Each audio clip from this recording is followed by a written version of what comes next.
తాను బీఆర్ఎస్ లోనే ఉన్నానంటున్నారు గద్వాల ఎమ్మెల్యే కృష్ణమోహన్ రెడ్డి. అభివృద్ధి పనుల కోసం సీఎంను కలిస్తే పార్టీ మారినట్లేనా అని ప్రశ్నించారు. స్పీకర్ ఇచ్చిన నోటీసులకు జవాబిచ్చానన్నారు గద్వాల ఎమ్మెల్యే కృష్ణమోహన్ రెడ్డి.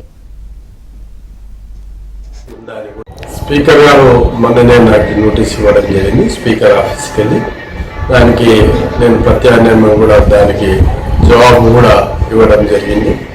నేను టీఆర్ఎస్ పార్టీలే ఉందా అని కూడా గతంలోకి చెప్తున్నా, ఈరోజు కూడా చెప్తున్నా. అంటే ముఖ్యమంత్రి గారితో వివిధ రకాలుగా వెళ్ళి పనుల మీద పోవాల్సిన అవసరం ఉంటుంది.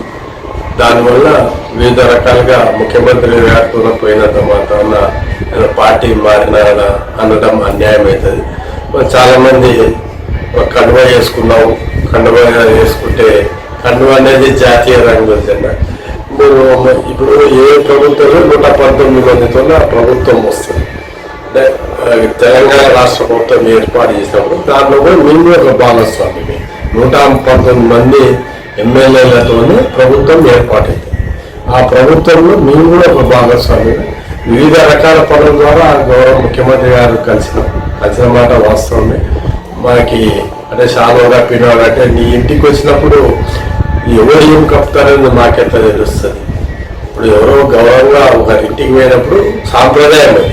సాంప్రదాయం అనుకున్న ఏదో ఒక శాలువా కప్తారు, బొకే ఇస్తారు, రకరకాలుగా చెప్తుంది. దాని అంత మాత్రం మేము పార్టీ మారినాం అనడం ఒక బాధాకరమైన విషయం. ఖచ్చితంగా మేము పార్టీకి అనుకూలంగా